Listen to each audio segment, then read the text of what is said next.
की जो डेट होगी, अगर प्रशासन ने मेरी बात नहीं मानी तो पूरा ये प्रांगण 21 दिसंबर को फिर आपको भरना है और हम लोग सारे लोग यहाँ से पैदल चलेंगे। मजिया कैसा रहेगा बताओ? यहाँ से पैदल चलेंगे, हाथों में झंडा और डंडा लेकर के। जिन्हें गोली चलानी हो चला दो, जिन्हें मारना हो मार दो। और हम लोग स्वयं अभी तो प्रशासन से कह रहे हैं कि ताला खोल दो, मुझे अंदर घुसने दो, और अगर प्रशासन नहीं सुनेगा तो हम लोग स्वयं घुस जाएंगे, कोई रोकने वाला। अभी तक तो हम संविधान के भरोसे हैं, न्याय के भरोसे हैं, लेकिन अगर डीएम एसएसपी कोई निर्णय नहीं लेगा तो 21 तारीख 21 दिसंबर याद कर लो, गाड़ी में भर के आ जाओ, टोपी और ये तुम्हारी वर्दी 2 मिनट में उतर जाएगी, याद रखना। ये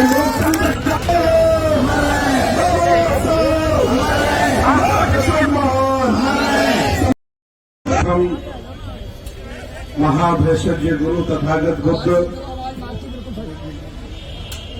हक वंचित असहाय कमजोर बहुजन समाज में जन्मे सभी संतों गुरुओं महापुरुषों को नमन करता हुआ हम सबके मसीहा संविधान निर्माता बाबा साहब डॉक्टर अम्बेडकर तथागत बुद्ध की विचारधारा को पूरे भारत में, पूरी दुनिया में ले जाने वाले सभी उन साहसी, त्यागी, परिश्रमी, शीलवान, बलवान लोगों को नमन करता हुआ आज इस आंदोलन की मंच पर सभी बौद्ध भिक्षुओं को भी, जो सीनियर है उनको बंदानी, जो जूनियर है वो हमें खुद करेंगे।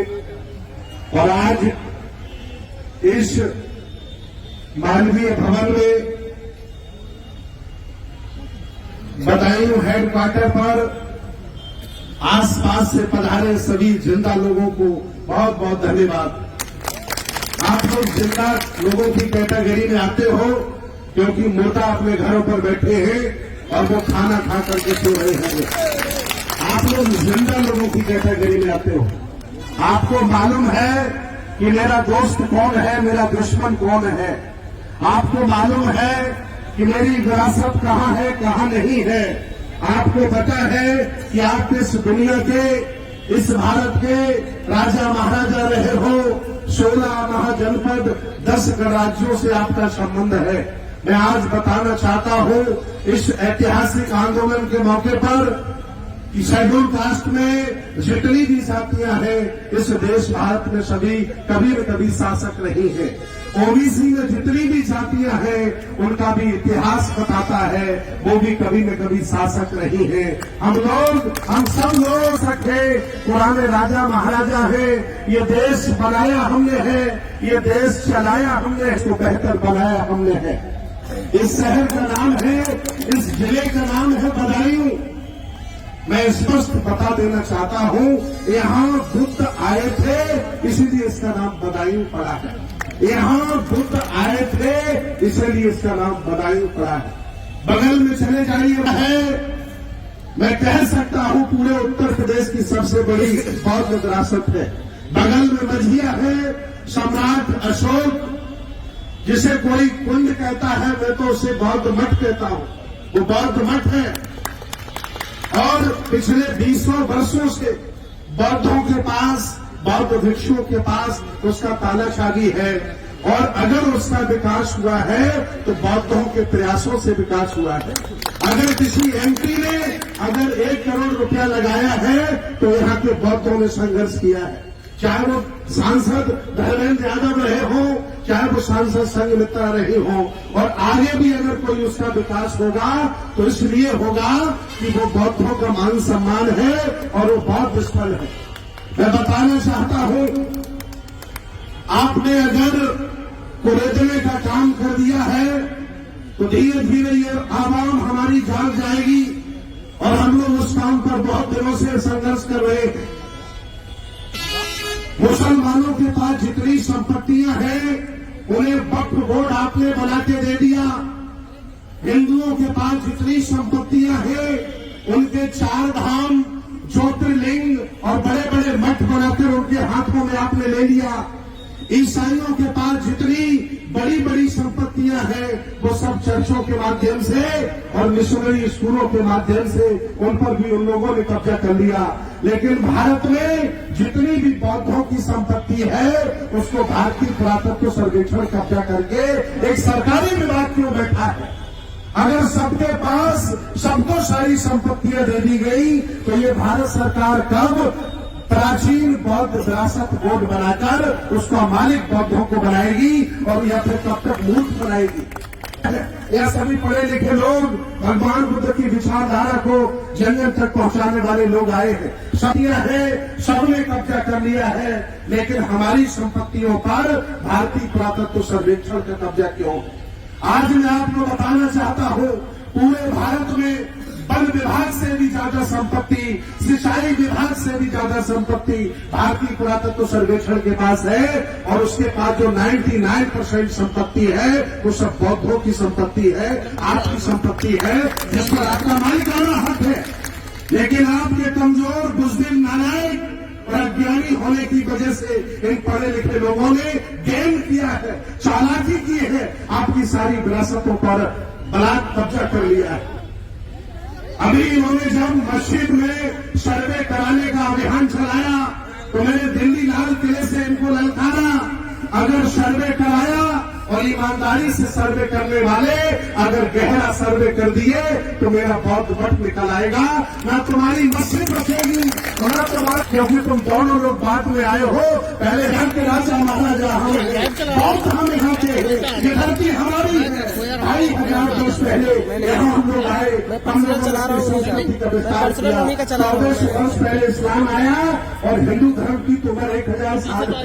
भारतीय इतिहास उठा के देख लीजिए, तमाम डीएनएसएस भी मेरी बात सुन रहे होंगे, चुप करके एनआईओ वाले खबर दे रहे होंगे बाबा को कि बदायूं में कुछ हो रहा है।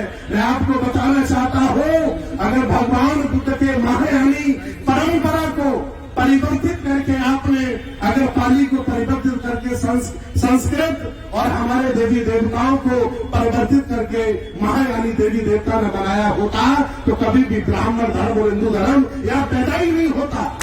हमारे बौद्ध धर्म का बदला हुआ रूप हिंदू धर्म है। असली समानती हम है, असली सनातनी हम है, तुम लोग फर्जी सनातनी हो।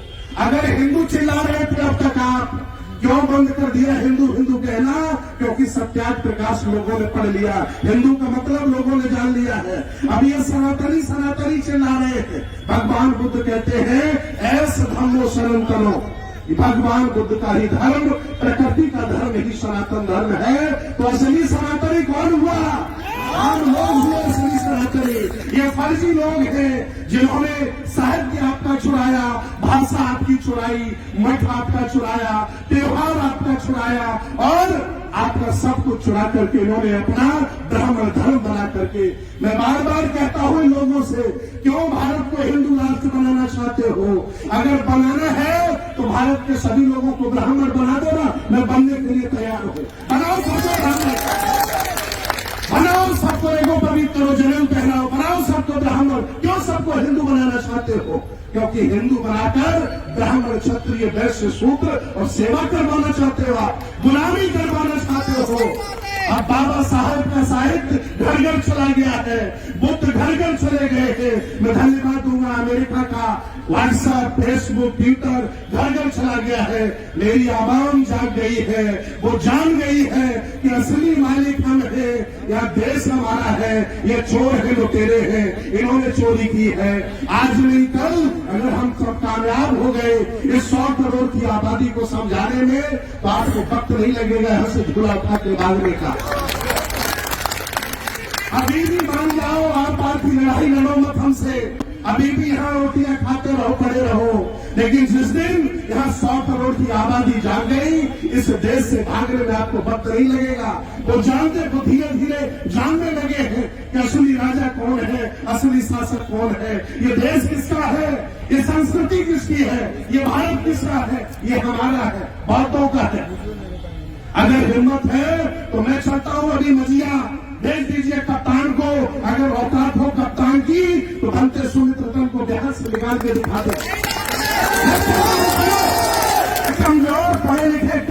तो हिचू थे और आपने लाठी डंडा दिखाकर उन्हें बिहार से बाहर निकाल दिया। अगर है इनकी माने दूध तो है तो चलो हम चलते हैं अभी उसी को तो बिहार में देखिए। हमारा संपत्ति है, ये मठ मेरा है, ये देश मेरा है और तुमने छीना है।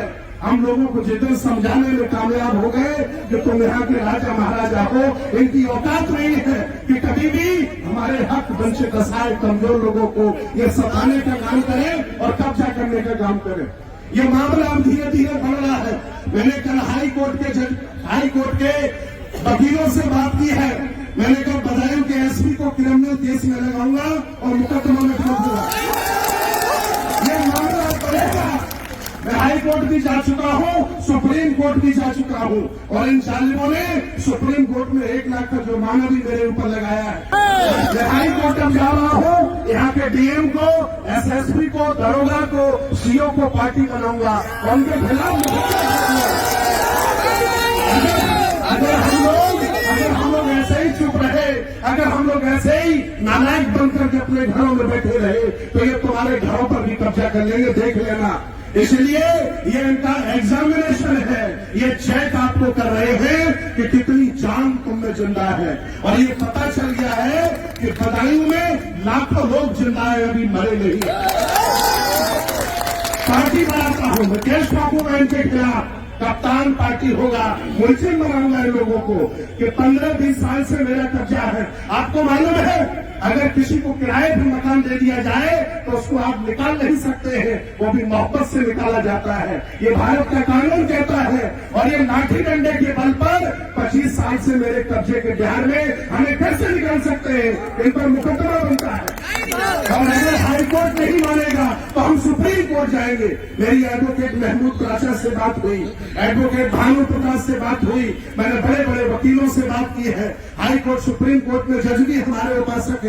कहा कि आओ घंटे जी बदायूं का केस हम सुप्रीम कोर्ट में मुद्दा बनाते हैं और इनके खिलाफ क्रिमिनल केस लगाते हैं। ये तुम्हारी टोपी और ये तुम्हारी वर्दी 2 मिनट में उतर जाएगी, याद रखना। ये लोकतंत्र का भारत है, तुम्हारी बातों की नहीं है। ये लोकतंत्र का भारत है। यह चौथे पायदान पर सबसे सुप्रीम कोर्ट बैठा है। वो जब भी डंडा मारेगा घर पर मजदूरी करने चले जाओ, छोड़ो नौकरी आप। इसलिए औकात में रहिए, किसी को नाजायज मत सताइए। ये सोई हुई जनता है। हम लोग रात दिन मेहनत कर रहे हैं, आज नहीं कल वो जागेगी और फिर ये देश गौतमय बनेगा, बुद्ध की संस्कृति का बनेगा। और मैं बहुत खुश हूं आज कि बदायूं में लोग जिंदा हैं, उन्होंने यहां आकर के अपने जिंदा होने का परिचय दिया। 5 दिन का अल्टीमेटम हम लोग देते हैं, 5 दिन का। मेरी बात हुई अभी यहाँ के वकील जो आयोजक मंडल है, इन्होंने ये ज्ञापन तैयार किया। 5 दिन की मोहलत देता हूँ ससम्मान बौद्ध भिक्षुओं को। जिस तरह से तुमने लाठी डंडा लेकर निकाला है, फूल की माला पहना करके अंदर कर दीजिए। 5 दिन का अल्टीमेटम है। न हाई कोर्ट पर मैं आपको मिलूंगा इलाहाबाद में, या सुप्रीम कोर्ट आपको मिलूंगा। प्रभावी सकते हैं यदि अगर हम इशारा कर दें तो ये लोग गेट खोल देंगे, फिर आप कहोगे कि गेट खोला गया है। हम धर्मगुरु हैं, ये हमारे अनुयायी लोग हैं। सम्राट अशोक का बुद्ध विहार नहीं है। ये लोग अपने मंदिर ढूंढ रहे हैं, ये लोग अपनी मस्जिदें ढूंढ रहे हैं। मैं आप लोगों से पूछता हूं कि सम्राट अशोक ने 84,000 बुद्ध विहार बनाए, वो कहाँ गए? कोई बताएगा? 84,000 बुद्ध विहार भगवान बाबा साहब सम्राट अशोक ने जो बनवाए थे, कहाँ है? उन सभी पर कब्जा कर लिया। मेरे भाइयों, मेरे उपासकों, मैं आपको बताता हूँ, ये तिरुपति बालाजी, ये बद्रीनाथ, केदारनाथ, अयोध्या मठ थे, इन पर इन लोगों ने बलात् कब्जा कर लिया है। इसलिए कर लिया है कि तुम अनुयायी उनके खाने पीने के चक्कर में पड़े हो, भूल गए हो दोस्त दुश्मन कौन है तुम्हारा। इतनी बड़ी संस्कृति, इतना बड़ा दर्शन, इतना बड़ा साम्राज्य, सम्राट महापद्मनंद से लेकर सम्राट हर्षवर्धन तक, यहाँ 1250 साल बुद्ध की संस्कृति का शासन रहा। 84,000 सम्राट अशोक ने बुद्ध विहार बनवाए, कहाँ है? धीरे धीरे जनता जानने लगी है।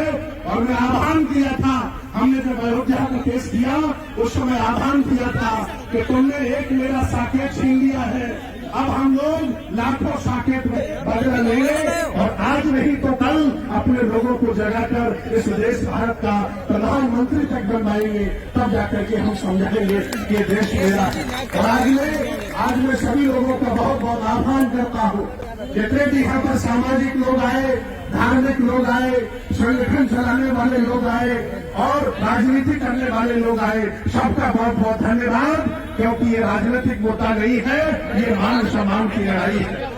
और जो यहाँ दिखाई नहीं देगा वो आगे चल करके हमारे वोट भी हमसे नहीं ले सकता है। आप लोगों ने ही इन लोगों को इतना पावरफुल बनाया है। न याद करिए 2 MLA ये नहीं जिता पाते थे और आज पूरे देश पर कब्जा कर रहे हैं, क्योंकि आप लोग इनकी मीठी मीठी बातों में आ गए थे। आप लोग फंस गए थे इनके माया जाल में कि ये बहुत अच्छा बोलते हैं, बहुत बढ़िया बोलते हैं, अच्छे दिन कभी आएंगे, देख लो बधाई हमारे अच्छे दिन आ गए हैं। इसलिए इन चालबाज मक्कारों झूठों के चक्कर में मत पड़िए। कुछ हमारे लोग भी झूठ बोल करके राजनीति करना चाहते हैं। झूठ बोल करके राजनीति करने का परिणाम यही होता है कि वो घर मकान दुकान छीनते हैं और हमें पैदल कर देते हैं। इसलिए तमाम नेता है यहाँ जिन्होंने आपके वोट से MP MLA बनने का काम किया, अगर आज वो हमारी विरासत की लड़ाई में साथ नहीं देंगे तो ये बदायूं की जनता उनको कभी वोट नहीं देगी। 6 विधानसभा हारेंगे, पूरा प्रदेश हारेंगे, पत्ता साफ कर दोगे, करोगे कि नहीं करोगे? सम्मान से बढ़ के कुछ नहीं होता मेरे भाइयों। इसलिए आज हम बहुत भिक्षु हैं, हम लोग दया करुणा सीट पर चलने वाले हैं और जब कोई ज्यादा ही इतने सताएगा तो हम भी खाना खाते हैं, हमें भी जज्बात आते हैं। हम भी उसी खानदान के लोग हैं जो पहले देश पर शासन कर गए। हम लोग ऐसे आसानी से डरेंगे नहीं, झुकेंगे नहीं। एक बार फिर निवेदन करेंगे कि हम लोग हिंसा का साथ नहीं लेंगे। अहिंसा पूर्ण से, शांति के तरीके से, आनंद की तरीके से हम लोग अपनी मांगे रखेंगे, क्योंकि ये राजशाही नहीं है, ये देश में लोकतंत्र है, ये देश संविधान से चलता है, ये देश किसी के बाप का नहीं है। इसलिए लोकतंत्र में हक मुझे मिला है, अधिकार मुझे मिला अपनी बात कहने का और अपनी बात मनवाने का, उसका मैं सहारा ले रहा हूं। और सब लोगों से निवेदन करूंगा कि कोई हिंसा का सहारा नहीं लेगा और अपनी मांग हम लोग बाकायदा शासन प्रशासन से मांगेंगे। और 5 दिन का जो समय दिया है, अगर आपने उसे पूरा नहीं किया तो हमने कह दिया हाई कोर्ट में हम आपको बुलाने जा रहे हैं। हम लोग सुप्रीम कोर्ट में आपसे मिलेंगे तो ये टोपी उतार करके जज के जब यहाँ जाओगे तब तुम्हें शर्म लगेगी। तो लोगों के भड़काने पर, RSS बजरंग दल के गुंडों के भड़काने पर तुमने बौद्ध भिक्षुओं पर हमला कर दिया, उन्होंने बुद्ध विहार से तुमने उन्हें निकाल दिया। तुम्हारी इतनी हिम्मत, तुम नौकर थे, तुम कोई पार्टी थोड़ी थे, तुम्हारी हिम्मत ऐसे कैसे हो गई? इसलिए आज नहीं तो कल ये काम करवा दो, ससम्मान हमारे लोगों को आप पहुंचाओ। वो जगह बौद्ध विरासत है, रहेगा, उसके लिए खून भी बहाना पड़े तो ये बहुजन समाज बौद्ध समाज की नहीं हटेगा। बहुत बहुत धन्यवाद, बहुत बहुत साधुवाद है। जय भीम, जय संविधान।